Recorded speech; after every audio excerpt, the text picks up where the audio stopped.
A paz do Senhor, meus queridos e amados irmãos, que bênção de Deus poder mais uma vez estar aqui com os irmãos para mais uma pré-aula da Escola Bíblica Dominical. Hoje é a lição de número 9, né, da classe de adultos nesse segundo trimestre do ano de 2022. Antes de entrar na lição, eu quero falar um pouco hoje para os professores sobre didática. Didática é toda e qualquer metodologia, digamos, que vise fazer com que o conteúdo que está sendo ensinado seja entendível por aqueles que ouvem. É importante o professor ter na consciência que ele não ensina a lição para si próprio, porque tem pessoas que dizem, não, a lição para mim está muito boa, para você, mas tem que ter uma preocupação para que, se o aluno ou o público que está ouvindo o que está sendo ministrado, ele está compreendendo o que está sendo ministrado. A didática é um assunto amplo que eu não vou tratar aqui, mas ele envolve, por exemplo, a capacidade que nós temos de ensinar determinados assuntos e outros não, não é? É a capacidade que nós temos de ter domínio sobre determinado conteúdo ou não. Também a didática envolve, leva em consideração outras questões, como faixa etária, cultura, não é? E outras coisas mais, outros elementos mais que possam facilitar ou contribuir para que o conteúdo seja entendível por aquele que ouve. Então, o professor da escola dominical deve se preocupar muito com a didática. Será que o que eu estou ensinando está sendo compreendido pelos alunos que estão ouvindo? Não é? Nós temos excelentes professores Brasil afora. Agora, nós temos aulas não muito boas em algumas localidades, porque os excelentes professores não se preocupam com a condição simples dos alunos entenderem o que ele fala. Também os alunos, eles devem se preocupar em prestar atenção ao que o professor está falando, focar nos objetivos da lição e estudar dentro do assunto da lição. Evitar dúvidas que não tenham nada a ver com o contexto, não é? Levando em consideração, por exemplo, que o tempo que o professor tem para ministrar excelentes lições, como são os temas da nossa Escola Bíblica Dominical, é um tempo reduzido. Amém, queridos? Agora vamos para a lição de hoje, que é uma lição muito bonita. A lição de hoje, a lição de número 9, tem por título Orando e Jejuando como Jesus ensinou. Olha o detalhe, orando e jejuando como Jesus, não é, ensinou. Então, o texto áureo para essa lição está no livro dos Atos dos Apóstolos, capítulo 13, versículos de número 2 e 3, onde diz assim: disse o Espírito Santo, apartai-me a Barnabé e a Saulo para a obra a que os tenho chamado. Então, jejuando e orando, e pondo sobre eles as mãos, os despediram. A verdade prática para essa lição diz assim: a oração e o jejum são disciplinas espirituais que potencializam sensivelmente a vida piedosa do crente. Você observa, irmãos, que a nossa vida de fé, a nossa vida diante de Deus, ela deve levar em consideração aspectos como a oração e o jejum, pois elas serão potencializadas, ou seja, elas serão impulsionadas, elas terão mais probabilidade de terem êxito se nós colocarmos esses dois elementos no nosso cotidiano. A leitura bíblica para essa lição está no Evangelho segundo escreveu o evangelista Mateus, capítulo 6, dos versículos 5 ao 18, onde diz assim: e quando orares, não sejas como os hipócritas, pois se comprazem em orar em pé nas sinagogas e nas esquinas das ruas, para serem vistos pelos homens. Em verdade vos digo que já receberam seu galardão. Mas tu, quando orares, entra no teu aposento e, fechando a porta, ora a teu pai, que vê o que está oculto, e teu pai, que vê o que está oculto, te recompensará. E, orando, não useis de vãs repetições, como os gentios, que pensam que, por muito falarem, são ouvidos, mas vós não vos, aliás, assemelheis, pois, a eles, porque vosso Pai sabe o que vos é necessário antes de vos lhe pedirdes. Portanto, vós orareis assim: Pai nosso, que estás nos céus, santificado seja o teu nome, venha o teu reino, seja feita a tua vontade, tanto na terra como no céu. O pão nosso de cada dia dá-nos hoje. Perdoa-nos as nossas dívidas, assim como nós perdoamos aos nossos devedores. E não nos induzas à tentação, mas livra-nos do mal, porque teu é o reino e o poder e a glória para sempre. Amém. Porque se perdoardes aos homens as suas ofensas, também vosso Pai Celestial vos perdoará a vós. Se, porém, não perdoardes aos homens as suas ofensas, também vosso Pai vos não perdoará as vossas ofensas. E, quando jejuardes, não vos mostreis contristados como os hipócritas, porque desfiguram o rosto, para que aos homens pareça que jejuam. Em verdade vos digo que já receberam o seu galardão. Porém, tu, quando jejuares, unge a cabeça e lava o rosto, para não parecerem aos homens que jejuas, mas sim a teu Pai que está oculto. E teu Pai que vê o que está oculto te recompensará. Que ensinamento maravilhoso, né, irmãos? Os objetivos da lição é conceituar a oração como um diálogo com o Pai, explicar a oração que Jesus ensinou, relacionar a oração e o jejum. Com motivação, aquela discussão prévia, né, antes da aula, eu posso falar para os irmãos que, além de ser um instrumento, né, falando sobre a oração, além de ser um instrumento de relacionamento direto com Deus, a oração também nos dá a oportunidade, irmãos, de ajudar outras pessoas por meio da intercessão. Então, é algo que a gente deve refletir. Por exemplo, nós estamos ajudando as pessoas, não é? De maneira espiritual, não é verdade? Então, eis a oportunidade de nós aprendermos e nos aperfeiçoarmos nisso a partir de agora.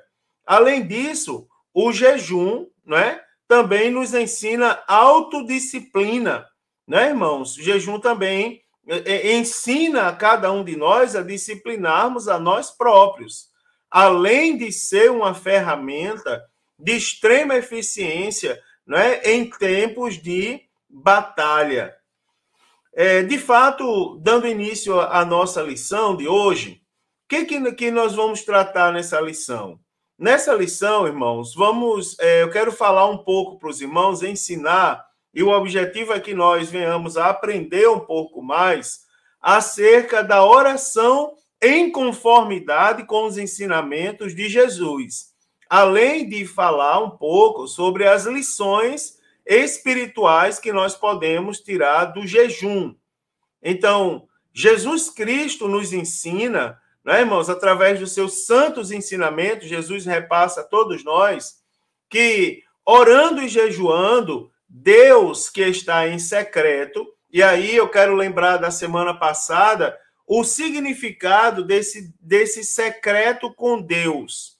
Esse secreto com Deus significa dizer que a gente vai andar disfarçado, né, irmão? Com chapelão, um bigode, sei lá, alguma coisa que as pessoas não nos identifiquem, não é isso. O secreto com Deus diz respeito àquele aspecto que só Deus conhece o que está em nosso coração. Então, é assim, ó, Jesus nos ensina que orando e jejuando a Deus em secreto, ele não estará indiferente ao que a nossa alma necessita, tá certo? Ou seja, ele não estará indiferente às nossas orações. Agora, é imprescindível, irmãos, que para que Jesus não esteja indiferente ao que nós estamos orando, isso aqui é muito sério, a oração e o jejum, assim como tudo quanto nós fazemos para Deus, devem ser realizados da maneira como ele ensinou. Você lembra da semana passada? Na semana passada, quando eu estava falando, né, irmãos, acerca da oferta, da maneira como ofertar, por exemplo, do alerta para não sermos hipócritas. E em alguns cultos de ensino da minha igreja, eu alertei a igreja para o fato de que a oração é um tipo de adoração a Deus, é uma maneira de adorar a Deus. E a Bíblia Sagrada diz que Deus está à procura, ou seja, ele olha do céu e ele está procurando os verdadeiros adoradores que o adorem em espírito e em verdade.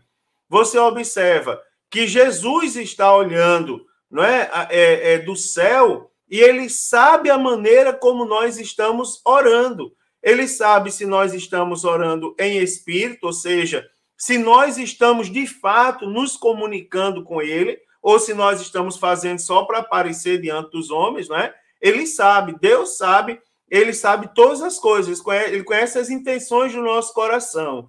Então, ele sabe a maneira, se nós estamos em espírito, ou seja, de fato se comunicando com ele, e em verdade, ou seja, se a nossa oração está em conformidade com a palavra de Deus. Então, para as nossas orações, para Deus, aliás, não ser indiferente aos nossos anseios, aquilo que nós levamos à presença dele por meio da oração, é necessário que a oração e também o jejum, eles sejam realizados, né, irmãos, à maneira de Deus.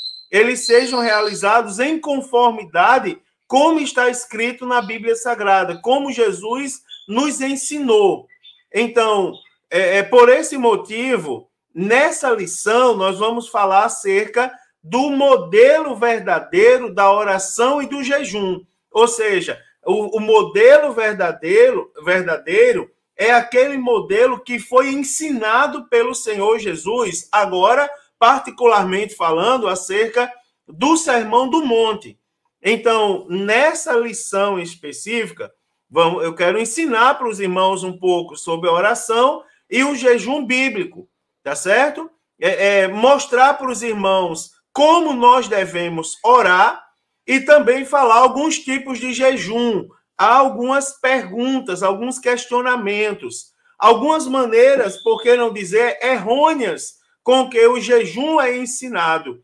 Então, eu quero mostrar aos irmãos os tipos de jejum, levando em consideração o ponto de vista bíblico, não é? O propósito e a finalidade do jejum para a vida devocional de um cidadão do reino, de um cristão verdadeiro, de um servo do Senhor Jesus, tá certo? Então, irmãos, para começar, o que é oração? Não é? Oração como um diálogo direto com Deus, tá certo? Em termos gerais, a gente define oração como uma conversa sincera com Deus. E eu vou trazer para os irmãos o significado dessa conversa, de fato, ser uma conversa sincera. Então, definindo oração, o que é oração? Oração, irmãos, em termos gerais, é uma prece dirigida pelo homem ao seu Criador, tá certo? Ou seja, somos nós, homens, falando com Deus. Esse Criador está com C maiúsculo. Não é qualquer Criador aqui. Eu não estou levando em consideração aqui a teoria da evolução e tantas outras besteiras aí que o povo inventa. Eu estou falando da Bíblia. Então, se eu estou falando da Bíblia, eu estou falando do homem com Deus. O Criador aqui é Deus. Então, a oração é uma prece do homem, uma conversa sincera, um diálogo do homem com Deus, cujo objetivo é o quê? Adorá-lo. Né, irmãos? Adorá-lo por quê, irmãos? Porque a oração é uma das maneiras de adorar a Deus. também pedir perdão a Deus pelas faltas cometidas, agradecer a Deus pelos favores recebidos, buscar proteção e, acima de tudo, irmãos, o quê? Uma intimidade maior com Deus. Uma vez de que, quando nós conversamos com alguém, e quanto mais se conversa com alguém, mais se estreita os laços, mais se conhece, mais se verifica acerca da intimidade daquela pessoa. Por exemplo, quando você conversa com alguém, se aproxima de alguém e conversa com aquela pessoa, você começa a tomar conhecimento acerca do temperamento daquela pessoa, acerca do caráter daquela pessoa e vários outros aspectos particulares daquela pessoa. Com Deus não é diferente. Deus nos conhece. Agora a pergunta é, Deus nos conhece por dentro e por fora. Agora a pergunta é, nós conhecemos Deus? Então, através da oração, nós já podemos deduzir que quanto mais conversarmos com Deus, mais vamos desenvolver a nossa intimidade com Ele. A oração ela é descrita como? Aí a gente vai analisando a Bíblia Sagrada. Na Bíblia Sagrada, a oração pode ser invocar a Deus, invocar o nome do Senhor, clamar a Deus, não é? Levantar a nossa alma ao Senhor. Então, analisando a Bíblia Sagrada, irmãos, não são poucos os textos da Bíblia Sagrada que incentiva o crente a orar, não é? E como há esse incentivo excessivo na Bíblia Sagrada para que o crente ore, nós compreendemos facilmente o quê? Que Deus, ele aspira, Deus, ele deseja, não é? Deus incentiva, não é isso? Deus, ele motiva o quê? Que o homem tenha comunhão com ele, tá certo?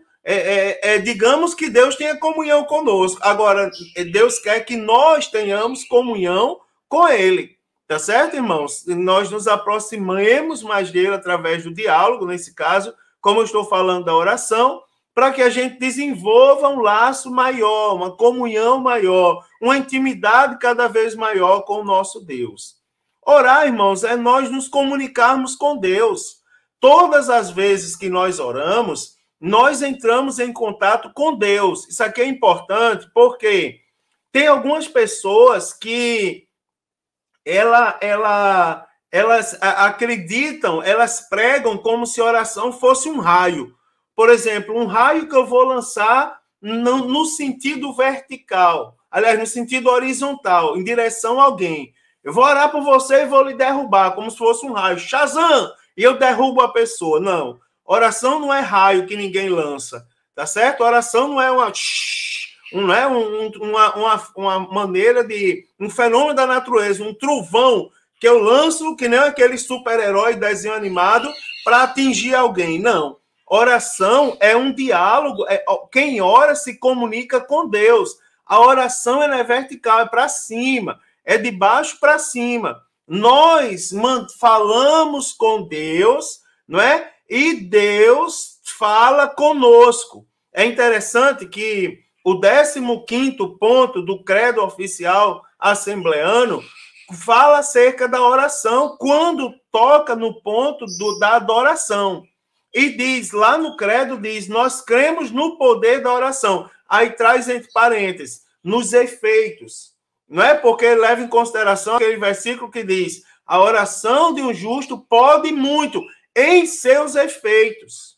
Né? Ou seja, não é a oração, não é um raio que eu vou lançar e vou derrubar o inimigo, ou vou abrir uma porta, vou lançar um raio para derrubar aquela porta que está fechada. Não, eu falo com Deus e Deus me responde. Né? Os efeitos vêm de cima para baixo. Eu falo de baixo para cima e de cima para baixo vêm os efeitos. E nesses efeitos, Deus é onde está o poder. Que o poder da oração está na resposta, naquilo que ela produz, não é? Agora, naquilo que Deus faz, não é, irmão? Seria o termo mais correto.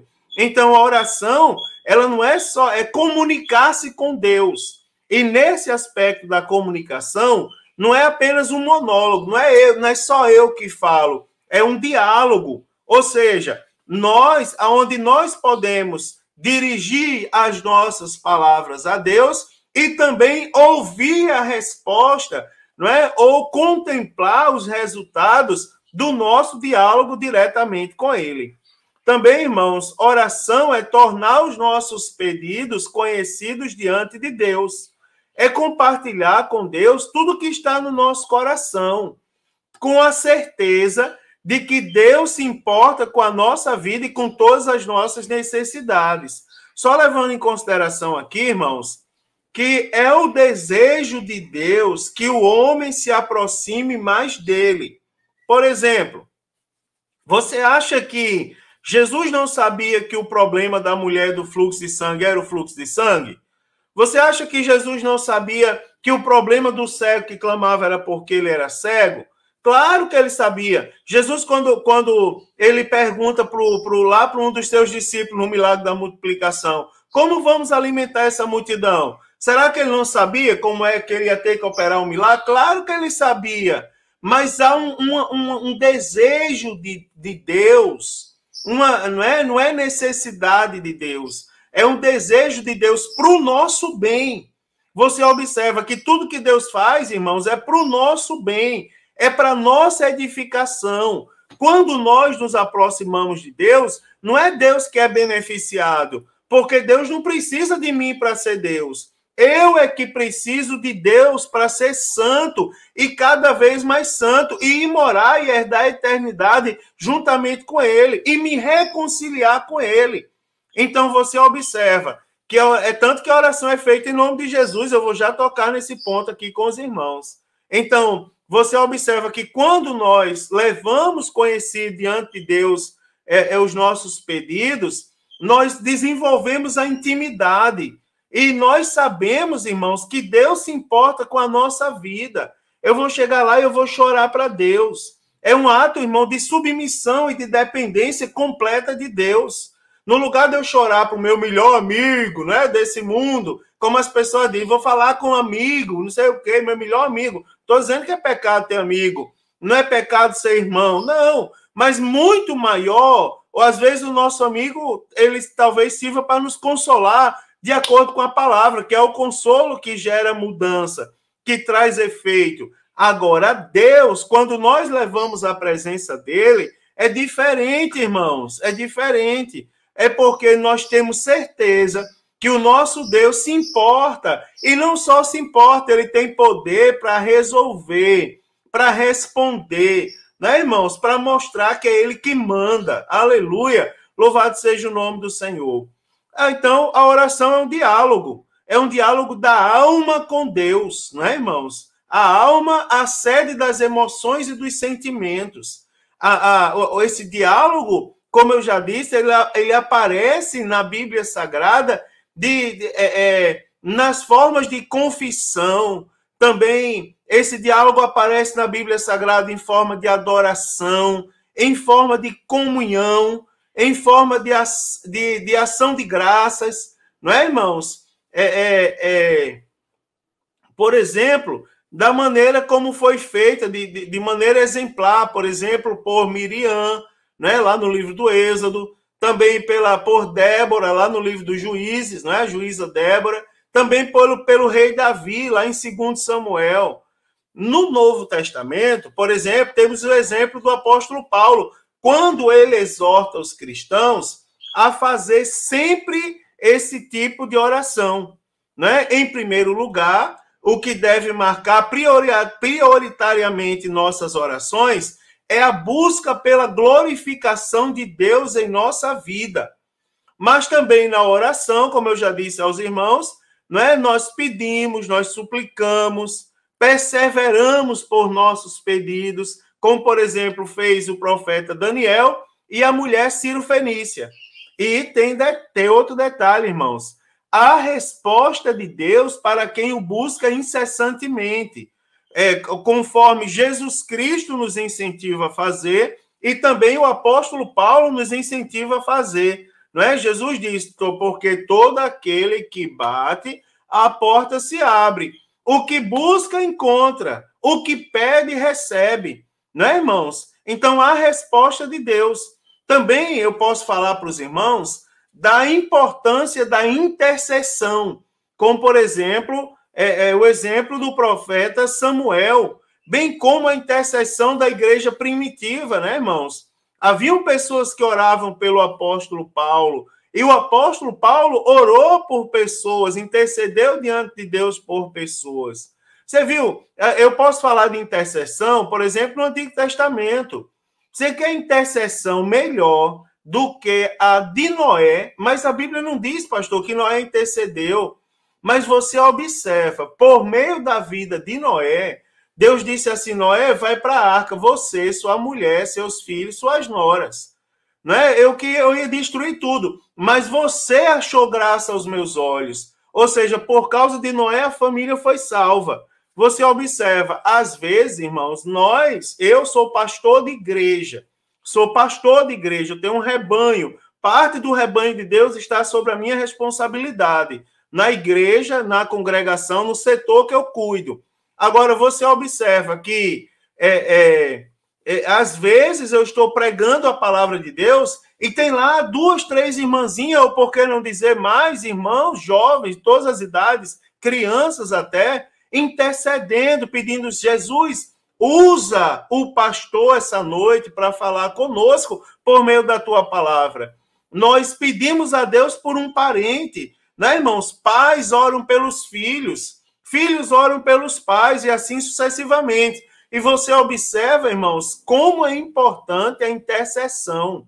Eu posso abrir um parênteses da aula agora para dar um exemplo próprio. Por exemplo, quando eu namorava com Thaisa, para variar, eu vou falar de Thaisa, minha esposa. Quando eu namorava com Thaisa, uma vez eu fui à casa de Thaisa e quando meu namoro com Thaisa era namoro de crente. Eu ia pegar a Thaisa em casa, levava para a escola dominical e às vezes nem ia pegar, ela ia só. E dava aula na escola dominical, na classe dos jovens, às vezes não dava aula, só assistia a aula. E depois eu ia deixar a Thaís em casa, era o meu namoro com ela. E depois voltava, porque eu tinha compromisso na igreja à noite. E Thaisa, é interessante, quando às vezes eu saí da casa de Thaisa, eu estava no ponto do ônibus, e veio um rapaz montado num cavalo, com a arma na mão para cima de mim. E ele vinha, dava para ver pelo aspecto que ele vinha enfurecido. Ele chegou onde eu estava só num domingo à tarde no ponto do ônibus. Ele chegou, apontou aquela arma para mim, de repente ele bateu assim nos quartos do cavalo, o cavalo saiu e ele saiu cavalgando e foi embora. Quando eu cheguei em casa, tinha uma serva de Deus na minha casa, orando.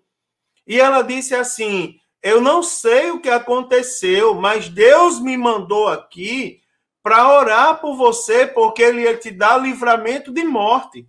Então, nós temos a oração intercessória, onde nós oramos pelas pessoas, pelos estabelecimentos, pelas autoridades, enfim, por situações, e por meio da nossa intercessão, Deus responde e dá vitória, e manda vitória. Então, como os homens de Deus, eles viam a oração?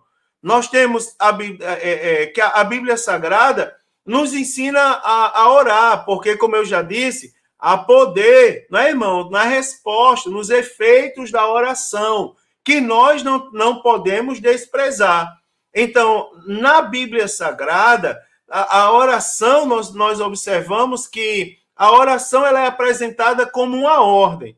Por exemplo, lá no Evangelho de Jesus Cristo, conforme escreveu o evangelista Lucas, capítulo 18 e versículo de número 1, diz assim, ó. Lucas 18, versículo 1 vai dizer, não é? E contou-lhe também uma parábola sobre o dever de orar sempre e nunca desfalecer. Ou seja, a oração como um dever. Por exemplo, o que o apóstolo Paulo falou lá em 1 Tessalonicenses, capítulo 5 e versículo de número 18. Está escrito assim, ó. Está escrito lá: em tudo dai graças, porque esta é a vontade de Deus em Cristo Jesus para convosco. Versículo 17 ainda diz assim: orai sem cessar. Né, irmãos? Versículo 17, 1 Tessalonicenses 5, 17, orai sem cessar. ou seja, uma ordenança, não é? Uma ordem. Então, no Antigo Testamento, eu posso citar aos irmãos, conforme a lição, o exemplo de Esdras, não é? Ele via a oração como um recurso mais poderoso do que o exército do rei Artaxerxes, não é? Então, você observa o sacerdote ali, Esdras, não é? Ele mais vendo a oração como um recurso mais poderoso do que os exércitos da época. Também, no Novo Testamento, irmão, Jesus, ele tinha a oração tão necessária quanto o sono e o alimento. Quer ver uma coisa? Ó? Mateus, capítulo 4, versículo de número 2, está escrito assim, ó, e tendo jejuado 40 dias e 40 noites, depois teve fome. Você observa que Jesus foi capaz de jejuar e orar por 40 dias e 40 noites. Também os apóstolos, irmãos, eles perseveraram na oração. A exemplo do Senhor Jesus, não é? Por exemplo, lá no livro dos Atos dos Apóstolos, capítulo 6, versículo de número 4, está escrito assim, ó, mas nós perseveramos na oração e no ministério da palavra, não é? Você observa, esse texto fala da instituição dos primeiros diáconos da igreja. Então, você observa que os apóstolos, eles tinham uma preocupação de que eles tinham que perseverar, que se dedicar à oração e à pregação da palavra, mas eu quero destacar nesse momento a oração em específico. Também, a maneira como orar, e aí posteriormente eu vou esmiuçar um pouco mais isso. A Bíblia nos ensina, irmãos, que a oração, ela tem um interlocutor direto. Diz assim, ó, quando vós orares, aliás, me perdoe, portanto, vós orareis, não é? Me desculpe a falha gramatical. Portanto, vós orareis assim, Pai nosso que estás no céu, santificado seja o teu nome. Você observa, irmãos, aqui você vai ver que há uma preocupação de Jesus com a maneira como nós oramos. Contexto lá do Evangelho segundo Lucas, no capítulo 11, vai dizer que os discípulos, e Jesus ele estava orando, e os discípulos, observando como Jesus orava, eles disseram assim, Senhor, nos ensina a orar, assim como João ensinou aos seus discípulos.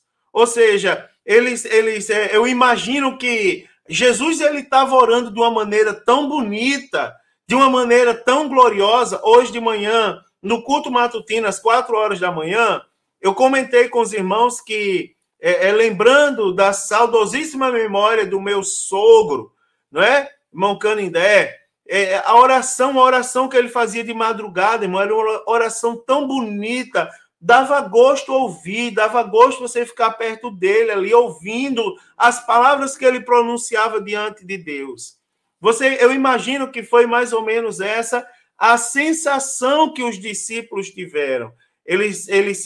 A Bíblia não fala com essas palavras, mas você deduz pelo texto. Os discípulos viram Jesus orar e disseram, Senhor, nos ensina a orar. Ou seja, a nossa oração não é perfeita, a gente precisa saber falar com Deus. Então você observa que nós não podemos orar de qualquer maneira. Nós temos que ter a atitude dos discípulos. Senhor, nos ensina a falar com Deus. Levando em consideração, lembre-se do conceito da oração, que a oração é um diálogo que nós temos com Deus. E lembre-se que o único intercessor que há entre Deus e os homens é quem? Jesus. É tanto que, quando nós oramos tudo quanto pedires ao Pai, em meu nome, Jesus diz. Ou seja, nós oramos e oramos em nome de Jesus. Crendo, vocês vão receber.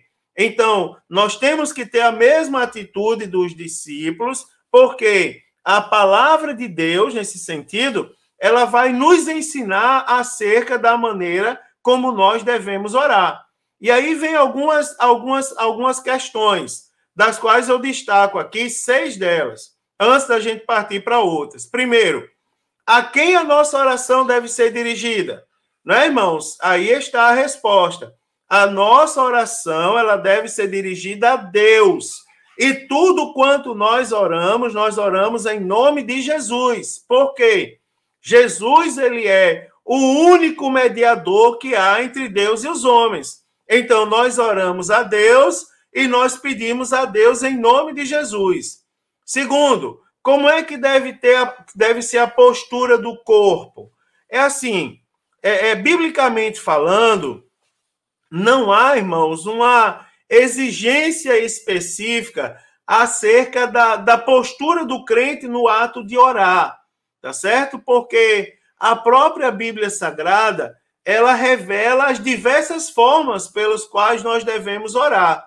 Por exemplo, nós devemos orar. A Bíblia Sagrada, ela nos traz exemplo de orar em pé, de orar deitado, de orar prostrado, de orar sentado, de orar andando, de orar de joelhos, de orar com as mãos estendidas e várias outras maneiras, tá certo?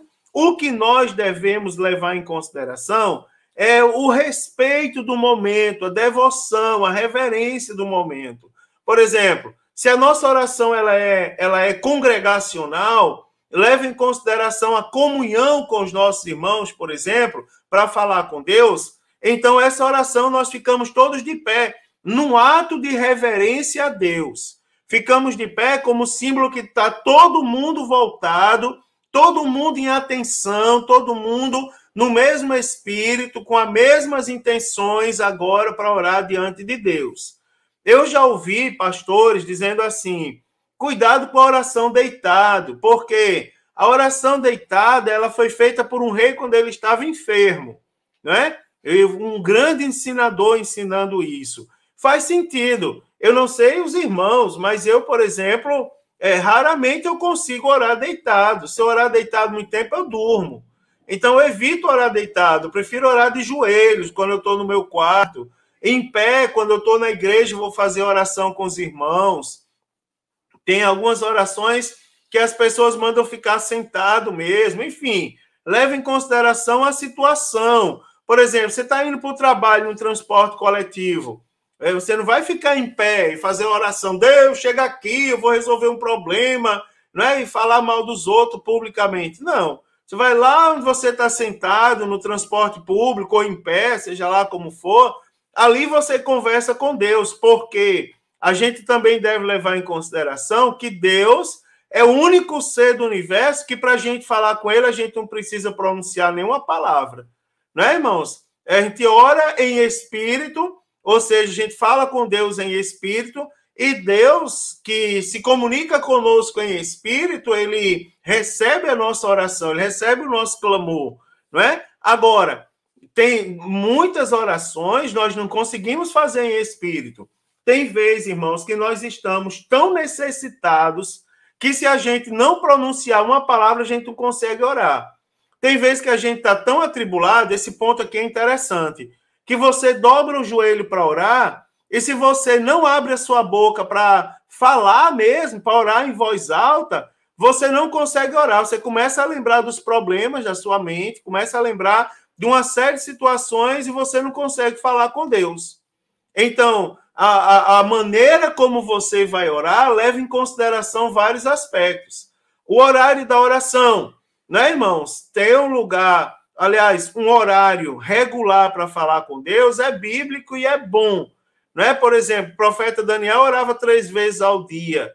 Né? Isso não é nenhum pecado. Mas leve em consideração que a Bíblia Sagrada diz que nós devemos orar sempre. Ou seja, o nosso coração deve manter um diálogo contínuo com Deus.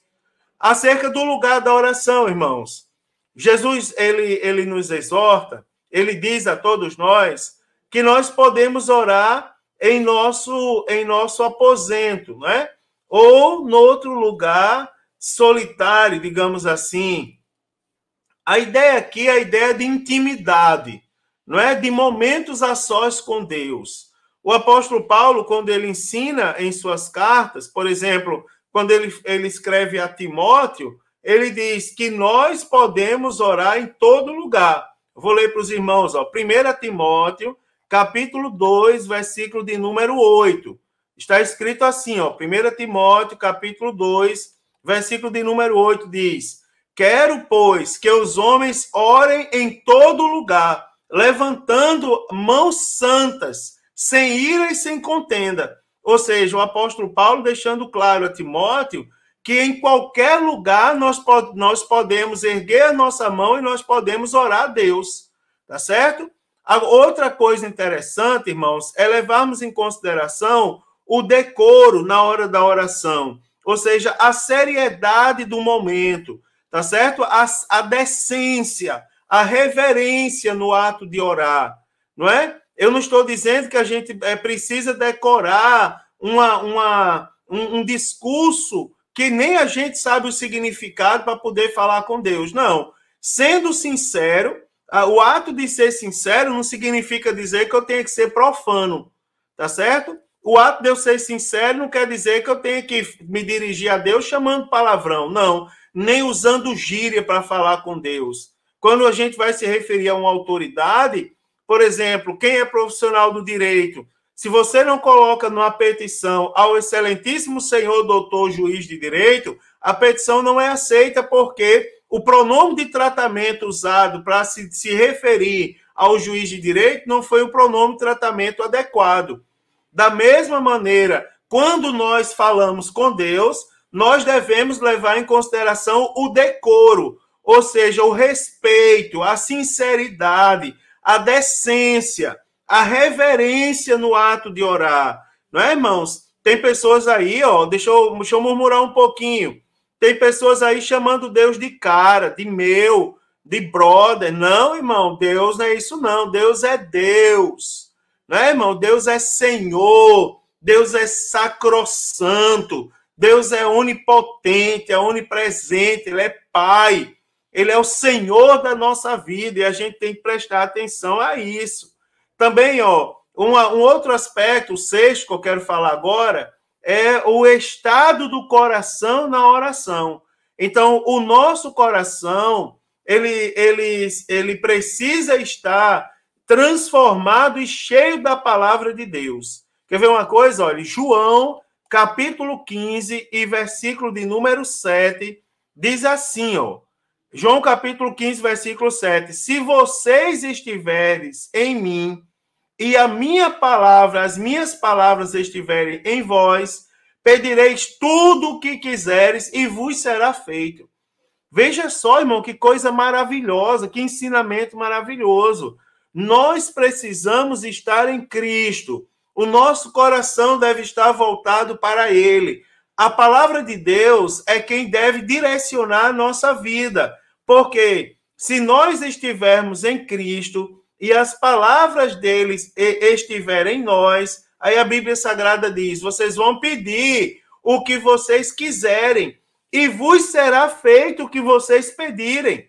Veja só, irmão, que coisa maravilhosa. Quando você for a Deus, volte o seu coração a Deus. Sabe uma frase que é criticada, mas ela pode até ser criticada em algumas contextualizações que não dão sentido verdadeiro a ela, mas em outras não. Por exemplo, eu vou falar, quando vocês forem orar, esqueçam das coisas que estão em sua volta. Esqueçam um pouco as contas que você tem que pagar. Esqueçam um pouco as pessoas ruins que você conhece, as situações desagradáveis que você vive. Volte o coração a Deus, Senhor. A minha alma chora diante de ti agora. Não é, irmão? Um diálogo com Deus, Senhor dos exércitos. Eu creio que o Senhor está ouvindo a minha oração, que o Senhor está atento ao meu clamor. Irmãos, que oração bonita essa oração, não é? Enfim, como nós devemos orar? Nesses dias atuais, nesses dias modernos, né, dias que nós vivemos, algumas pessoas, e por que não citar líderes, mas não são só líderes, várias pessoas estão ensinando por aí, irmãos, por exemplo, algo do tipo, talvez influenciados pela tal da teologia da prosperidade, estão ensinando maneiras de orar completamente opostas ao que está na Bíblia Sagrada.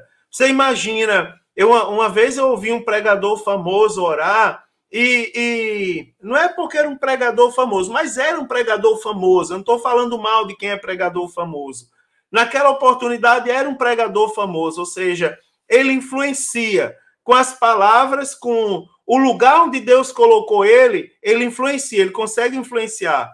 Então ele dizia assim: Senhor, antes de pregar, eu só prego se o Senhor fizer isso. Ou seja, não é um modelo bíblico, irmão, não é um modelo bíblico, tá certo? Decretar não é um modelo bíblico, determinar, não é, irmãos? A Bíblia Sagrada, ela nos direciona a maneira correta. Por exemplo, a fé, não é? A primeira forma como nós devemos orar com fé. A fé, irmãos, é o firme fundamento das coisas que se esperam e a prova daquilo que não se pode ver. Você vai orar para Jesus curar, você tem que ter fé que o nosso Jesus cura. Por exemplo, tem aquelas pessoas que sem noção, que talvez é um irmão mais fraco na fé, que nunca teve a oportunidade de ter uma lição como essa, e você pede para ele orar por cura, e ele vai lá e diz: Senhor, não sei se é a tua vontade curar, mas se for... Não, irmão, eu não tenho nada a ver com a vontade de Deus. A vontade de Deus é boa, perfeita e agradável. E ela acontece na nossa vida. Agora, o meu papel é ter fé. Não é? O Senhor Jesus disse: tudo o que pedires na oração, crendo, vocês vão receber. Eu não sei como será, não sei o que eu vou receber de fato, mas se eu crer, a Bíblia Sagrada diz que eu vou receber. Marcos 9:23 diz: se tu podes crer, tudo é possível ao que crê. O apóstolo Tiago, Tiago 1,6, ele diz: peça, porém, com fé, em nada duvidando, porque o que duvida é semelhante à onda do mar, que é levada pelo vento e lançada de uma parte para outra.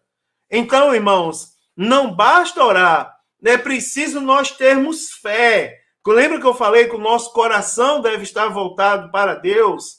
É preciso nós termos fé e reconhecermos que, mesmo que nos possa parecer impossível, que estamos pedindo, as coisas que nós estamos pedindo é possível para Deus. Eu estou pedindo a Deus. Já pensou, Senhor, eu sei que não vai acontecer. Como você sabe que não vai acontecer? Você está falando com Deus que pode tudo, homem.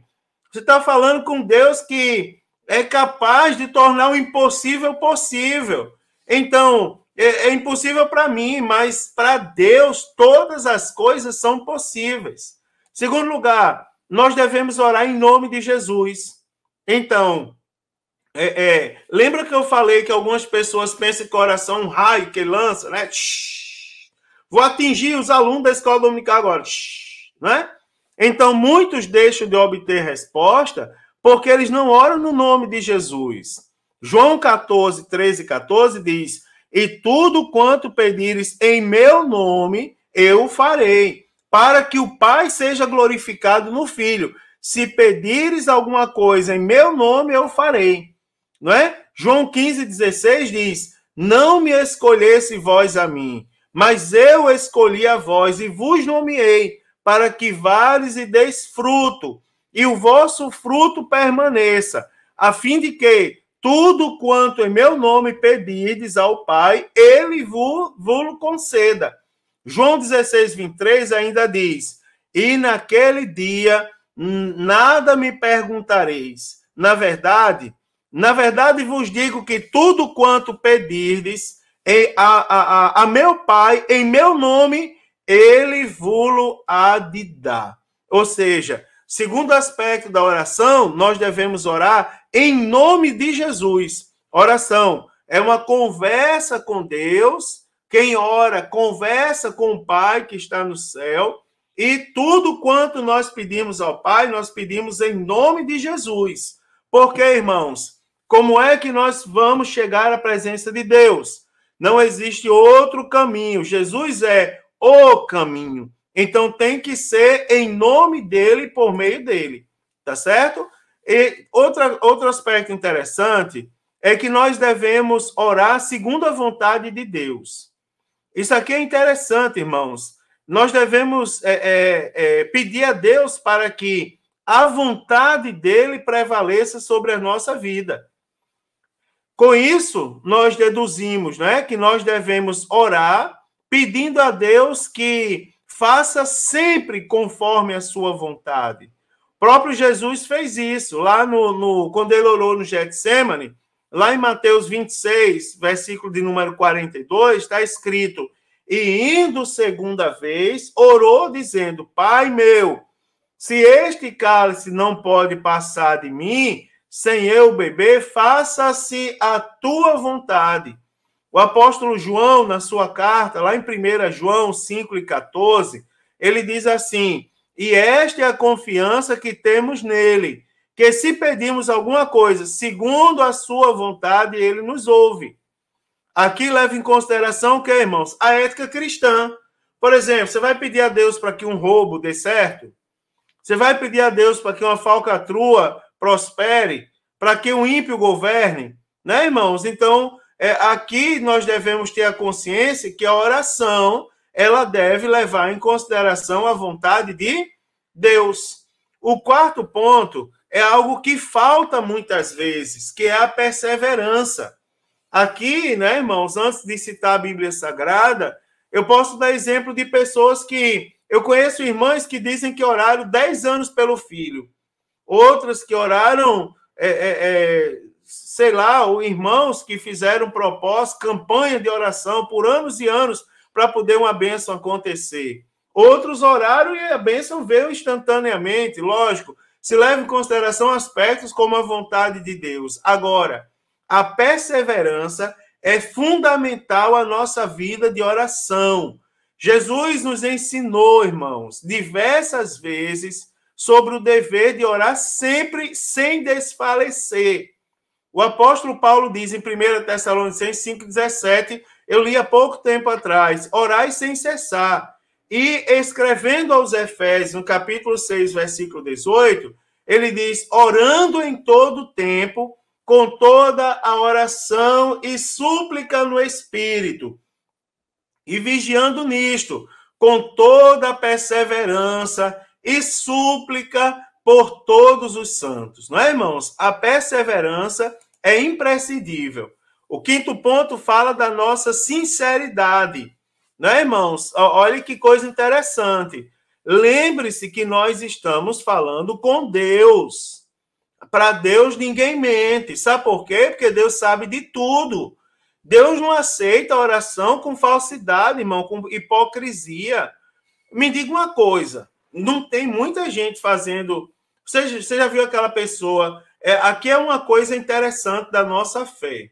Por exemplo, já viu aquela pessoa quando está no aperto busca a Deus? Lógico que se você pedir a Deus no aperto, Deus tem poder para lhe tirar do aperto. Agora... nós temos que ter cuidado para a gente não buscar Deus só no aperto. Estou nervoso, eu vou para a igreja. Aí buscar minha bênção. Quando eu passou o nervosismo, eu não vou mais para a igreja, não vou mais servir a Deus. Ou seja, eu uso para com falsidade. Ou quantas falsas promessas não já foram feitas a Deus? Senhor, se o Senhor me abençoar aqui, eu vou fazer isso. Cuidado, irmão, Deus está vendo. Não é? E ele não aceita oração com falsidade e hipocrisia. Na parábola do fariseu e do publicano, Jesus disse que tanto o fariseu como o publicano subiram ao templo para orar. O fariseu orava dizendo assim, ó Deus, graça te dou, porque não sou como os demais homens, roubadores, injustos e adúlteros, nem ainda como este publicano, jejuo 2 vezes na semana, e dou os dízimos e tudo quanto possuo. Olha o perfil do, né, irmão, do publicano diante de Deus. Né? Aliás, do fariseu diante de Deus. Olha o perfil do fariseu diante de Deus. Agora, o publicano, né, irmãos, nem queria levantar os olhos no céu, mas batia no peito e dizia, Senhor, tem misericórdia de mim, eu sou um pecador. Então, por isso, a oração do publicano foi ouvida, e não a do fariseu, Porque o publicano, ele orou diante de Deus com sinceridade. O autor aos Hebreus, irmãos, em Hebreus 10 e 22, ele diz: cheguemos-nos com verdadeiro coração e inteireza de fé, tendo os nossos corações purificados da má consciência e o corpo lavado com água limpa. Irmãos, que ensinamento maravilhoso, irmãos. Agora, vamos falar um pouco sobre a oração que Jesus nos ensinou. Você observa, irmão, primeiro, Jesus não condenou a oração em público, né? No texto bíblico que nós lemos lá no Sermão do Monte, Jesus não condena a oração pública, tá certo? É visto que, pelo aspecto bíblico, a oração pública ela é aceita e ela é recomendável, inclusive, pela Bíblia Sagrada. O que Jesus condena é a oração, quer de maneira individual ou coletiva, dominada pelo espírito do exibicionismo. Você lembra do que nós aprendemos na lição passada, quando falamos de hipocrisia? Não é? Que os fariseus faziam por ostentação, por querer aparecer. Foi isso aí que Jesus condenou, tá certo? Ele condenou o quê? O exibicionismo, a ostentação, cuja intenção era ser visto e louvado pelos homens, como os que ele denominou de hipócritas fariseus, que usavam desse tipo de artifício. Jesus, ele nos deixa claro que um cristão que é transformado por ele, não é? Ele não busca glória para si, ele age com humildade, com inteireza de coração, com sinceridade diante de Deus. Então, nas nossas orações, Jesus nos chama atenção para a discrição. Ele quer que nós sejamos discretos. Quando ele diz assim, entra no teu aposento, fecha a porta, não significa dizer, irmãos, que só no quarto a nossa oração vai ser ouvida, não é? Lógico que todos nós podemos ter um local tranquilo da nossa casa, e a maioria de nós temos, onde nós falamos em particular com Deus, quando nós falamos com Deus. Alguns têm, outros não. Alguns têm a casa, outros têm o quarto, outros têm a área da casa, um cantinho lá do quintal, no meio da natureza, enfim, não é? Agora, preste atenção que a ênfase aqui não é o lugar, mas é a atitude. O lugar secreto, irmãos, como eu já disse, ele traz o sentido de que quem tem a mente e coração transformado orará a Deus de modo humilde e sincero, sem necessidade de buscar aplauso de homens. Então, para nós que somos crentes, não é? Crente verdadeiro, o lugar secreto é visto como o especial, que tem por finalidade se afastar do mundo e trazer o sentido de que quando você ora, você está só com Deus. Então, lembre-se que Deus sabe que a recompensa, aliás, nós como crentes sabemos que a recompensa das nossas orações, ela não vem de homens, ela vem de Deus que está nos céus, não é? Então, também não usamos de vãs repetições nas orações, não é, irmãos? Quando a oração ela é pronunciada apenas em palavras vazias, ela perde o foco, e o foco é Deus, e ela se firma nas vãs repetições. Oração tem que ser uma conversa sincera, não é? Nesse aspecto, Jesus ele combate os escribas que faziam longas orações repetitivas. Então, na verdade, o Senhor diz, não, isso não é um diálogo com Deus. É uma coisa que vocês fizeram aí, você observa, é uma reza que vocês fizeram aí, para que vocês fossem vistos como pessoas que falam bonitos. Tá certo? Você vê que Jesus ele não despreza longos períodos de oração. Jesus, por exemplo, ele volta, ele sai para orar, quando ele volta, olha para os seus discípulos e diz, vocês não foram capazes de orar nem uma hora. Você observa, uma hora, orar uma hora para muitos crentes hoje é um escândalo. Não é? É um escândalo. Meu Deus, eu vou orar uma hora. Isso não existe, pastor. Alguém chegou para mim outro dia, isso não existe, isso é louco. Querer que a gente ore uma hora. Então, você vê, Jesus não despreza longos períodos de oração. Não é, irmãos? Porque na Bíblia nós encontramos longos períodos de oração. Ora, Jesus orou e jejuou 4 dias seguidos no deserto.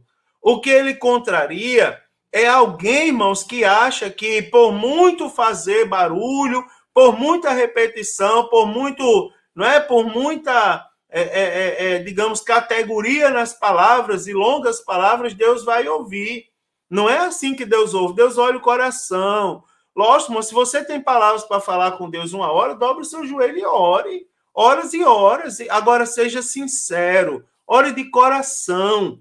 Na Bíblia, irmãos, nós encontramos orações curtas, feitas por homens de Deus. Agora, homens de Deus que tinham um sentimento genuíno, sincero no coração, e orações que foram respondidas prontamente. Por exemplo, a oração do rei Salomão, a oração do rei Ezequias. Não é, irmãos? A oração que tem repetição, mas que não envolve futilidade, ela tem o seu valor aceitável, não é? Porque o próprio Jesus orou dessa maneira, conforme está escrito em Mateus 26, 36 a 46.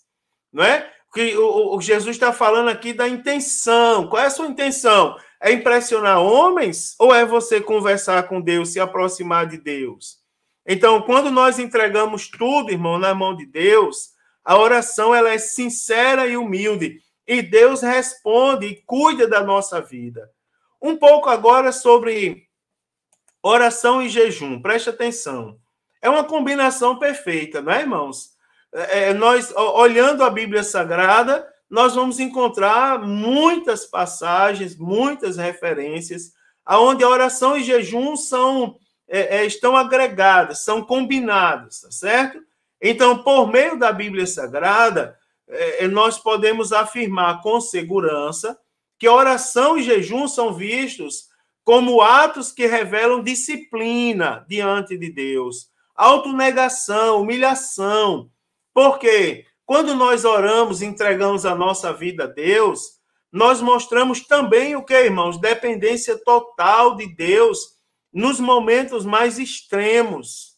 Não é quando precisamos buscá-lo para resolver um problema específico ou mesmo receber determinada orientação, nós oramos em dependência. Uma vez eu ouvi um pastor falar uma coisa e eu guardei isso no meu coração, dos meus pastores. Quando ele disse, irmão, quando você sair para comprar uma roupa, peça a Deus a orientação. Quando você for comprar um carro, peça a Deus. Quando você for se matricular na escola, peça a Deus. E ele foi orientando e disse, em tudo nós devemos expressar a nossa dependência, a nossa disciplina, a nossa humilhação para com Deus. Isso é bonito, irmão, isso é louvável, tá certo? É sobre o jejum. Na Bíblia Sagrada, irmãos, há três eventos que caracterizam a necessidade do jejum. Então, o ato de humilhar-se, que por meio da confissão acontecia por causa da tristeza do pecado, o da lamentação, não é? Fosse por causa de um mal sofrido, fosse por alguma praga, uma derrota sofrida em uma batalha ou ameaça, e o evento espiritual de grande concentração de fiéis, como no caso o envio de missionários e a escolha de homens para a obra. Então, são situações onde a gente observa o uso, né, ou a necessidade do jejum. Pela lei mosaica, havia um jejum anual, que era feito no dia da expiação. Essa prática do jejum anual, ela se multiplicou em diversas formas. Por exemplo, ao nascer, do nascer ao pôr do sol, o jejum de 7 dias, de 3 semanas, de 40 dias, não é? Nos meses 5º e 7º. Então, levando em consideração isso, os judeus decidiram jejuar 2 vezes por semana, o que tornou uma prática degenerada por causa do orgulho, como é o caso em específico dos fariseus. Eles faziam isso para serem notados. Jesus chama a atenção dos fariseus. Ele diz assim, nesse caso, Jesus não instituiu dias fixos sobre o jejum. Jesus jejuou de forma espontânea. E o objetivo principal dele era estar mais preparado e sensível à missão para a qual ele foi enviado por Deus. E jamais mera tradição. Tá certo? Jesus não jejuou por tradição. Ele jejuou por necessidade e reconhecimento desse recurso diante de Deus e do próprio Deus.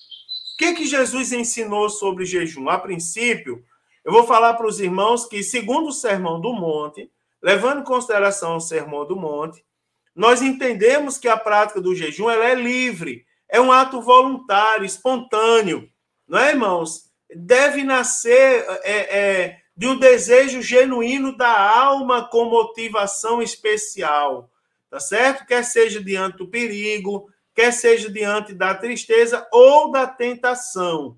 No Sermão do Monte, Mateus 16, 16 a 18, o ensino do jejum também é a respeito da humildade e discrição na prática.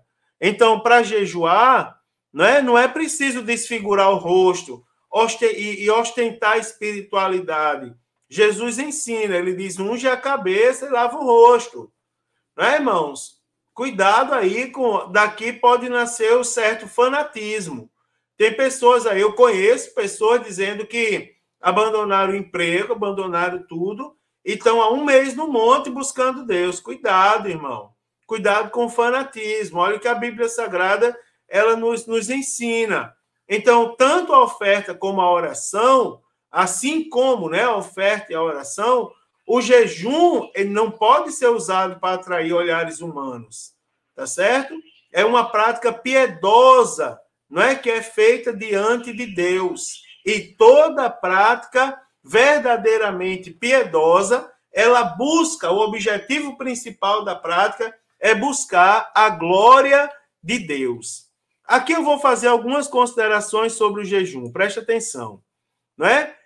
Jejum como que eu posso ser mais específico no que vem a ser jejum? Então, é abstinência parcial ou total de alimentos com finalidades específicas. Como eu já disse ao irmão, vem desde o Antigo Testamento, irmãos? Onde o povo de Israel jejuava no dia da expiação e também por diversas razões.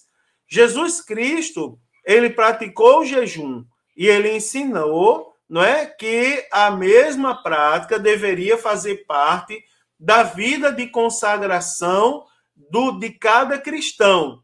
A igreja do Antigo Testamento, uma igreja primitiva, ela praticava o jejum. A Antioquia, por exemplo, é uma clara demonstração de que os crentes primitivos jejuavam. Por exemplo, irmãos, vou falar alguns tipos de jejum. Jejum parcial. O que é o jejum parcial? Apenas a abstenção de determinados tipos de alimento. Como, por exemplo, fez o profeta Daniel. Irmãos? Ele pediu para ser alimentado de maneira diferente dos demais rapazes que foram levados cativos ao exílio da Babilônia. Então, ele jejuou com a dieta específica, ou seja, se absteve de determinados tipos de alimento, no caso da ração que era levada aos jovens que estavam sendo preparados para estarem diante do rei da Babilônia. Então, Daniel é o exemplo de um jejum parcial, de uma vida que promoveu, que fez um jejum parcial. Ele apenas ingeriu o quê? Alguns legumes e água, conforme relata lá no livro do profeta Daniel. Também, irmãos, existe o jejum total, ou seja, que é a abstinência absoluta e total, de alimento e água, como ordenou a rainha Esté aos judeus, e também foi praticado pelo apóstolo Paulo logo após ele ter se convertido. Então, tanto no caso da rainha Esté como do apóstolo Paulo, esse jejum não durou mais do que 3 dias. Isso aqui vai um alerta, Por falta de conhecimento bíblico, alguns crentes se excedem, jejuam demasiadamente, trazendo transtorno à saúde e terríveis consequências à obra de Deus. Eu fui líder de mocidade por algum tempo, e uma vez me falaram de uma jovem que estava se endemoniando em cada esquina. Eu lembro que no dia eu chamei a jovem, porque quem me falou foi uma pessoa de confiança, e a jovem veio e eu orei por ela durante o círculo de oração da mocidade. Mas ela saiu da igreja, chegou na outra esquina, supostamente se endemoniou. Eu fui atrás para saber o que estava acontecendo com ela. E ela disse que já fazia o quê? 2, 3 semanas que estava em jejum para reconquistar o ex-namorado que tinha deixado dela. Então, você observa, é uma falta de sabedoria. Não é, irmãos? É uma falta de sabedoria. É algo que traz consequências terríveis à obra de Deus. Fanatismo sempre traz consequências terríveis, além dos transtornos reais que acrescenta na saúde. E isso não é de Deus. Para terminar, eu quero falar um pouco sobre, assim como eu falei sobre a verdadeira oração, eu quero falar um pouco sobre o propósito do jejum, bem rápido. Primeiro, alguns propósitos do jejum. Olha só, irmãos, quando você jejua, quando nós jejuamos, é um ato para Deus, que visa a honra de Deus, né? O crente humilhar-se diante de Deus, é o ato do crente humilhar-se diante de Deus para receber mais graça e desfrutar da presença íntima com Deus. Jejuar é expressar pesar por causa dos pecados e fracassos pessoais que são cometidos por nós. Não é, irmão? Não vá jejuar porque alguém diz, fulano desgraçou minha vida. Não, está falando de você, tá certo? Jejuar é pesar por causa dos pecados da igreja, da nação, do mundo. Jejuar é buscar graça divina para novas tarefas e reafirmar nossa consagração a Deus. Jejuar, irmãos, é um meio de buscar Deus, nos aproximarmos mais dele, não é? Prevalecer em oração contra as forças espirituais do mal que contendem contra nós. Jejuar é um meio de libertar almas da escravidão do mal. Jejuar, irmãos, é demonstrar arrependimento e preparar o caminho para Deus mudar os nossos propósitos declarados, não é? Para Deus mudar os seus propósitos, me perdoe, declarados de julgamento, tá certo? E jejuar é abrir caminhos para o derramamento do Espírito e para a volta de Cristo à terra para buscar o seu povo. Olha só algumas coisas sobre o que não é o jejum. Jejum não visa a autoglorificação, tá certo, irmãos? Se alguém jejua para ser glorificado, está perdendo tempo, porque o jejum ele não visa a autoglorificação, para parecer aos homens que somos mais espirituais, tá certo? Então, por isso, desfrutamos de mais privilégios da nossa relação com Deus. É com extrema infelicidade, tá certo? Que eu quero comunicar a vocês que costuma-se medir a espiritualidade das pessoas, né, irmãos? Entre outros fatores, pela quantidade de vezes que essa pessoa jejua e pela forma como ela expõe isso diante dos homens. Uma pessoa chegou para mim e disse, se o inimigo chegar perto de mim, eu dou um chute e ele vai voar, porque eu estou jejuando há tanto tempo. Cuidado com isso. Né, irmãos? Queiramos ou não, a nossa atitude foi essa atitude de tentar aparecer diante das pessoas. Né? Ela foi radicalmente condenada por Jesus por ser portadora de orgulho espiritual. E por isso, por si só, ela se torna sem valor, não é, irmãos? Ou sem qualquer valor, sem qualquer valor diante de Deus. É algo que a gente precisa cuidar muito. O jejum, ele é um ato de entrega, e não é autoglorificação. O jejum é um ato de entrega pessoal, que para a gente terminar, tá certo? Então, para o nosso Deus, jejum é um ato de entrega pessoal. É uma questão entre a pessoa e Deus, e não para enriquecer o currículo, não é, de feitos admiráveis para ser aplaudido pelos homens. Mateus 6,16, Jesus ensina: e quando jejuardes, não vos mostreis contristados, não é? Como os hipócritas, porque desfiguram o rosto, para que aos homens pareça que jejuam. Em verdade vos digo que já receberam o galardão. Então, quem jejua faz para Deus, não é? Como parte do seu culto racional, culto raciocínio, culto do entendimento, para manifestar-lhe com essa conduta que a nossa vida pertence a Deus. Em outras palavras, em resumo, né, irmãos? Jejum é um ato de plena adoração a Deus e busca a face de Deus em renúncia e quebrantamento de espírito, sem a intenção de reivindicar lugar de proeminência espiritual, por exemplo. Então, o verdadeiro jejum, ele, só para terminar aqui, ele leva o crente ao caminho da humildade cada vez mais, tá certo? Porque, preste atenção que, em resumo, Deus conhece, tá certo? A nossa vida. Deus sabe como nós estamos. E, para concluir, meu irmão, essa é grande lição, tá certo? Eu posso afirmar para os irmãos, olhe, que o cristão que conhece a palavra de Deus, ele sabe, ele é consciente da importância da oração e do jejum como exercícios espirituais em sua vida. Um cristão verdadeiro, ele sabe que um cristão verdadeiro, um cristão que é sensível, não é? Um cristão genuíno, ele sabe que pela prática da oração e do jejum, ele estará mais sensível ao Espírito Santo. Por quê, irmãos? Porque ele estará mais próximo, não é? De modo que sua realização traz constantes benefícios para a nossa vida espiritual, especialmente levando em consideração o mundo materialista, né, e utilitarista que nós vivemos.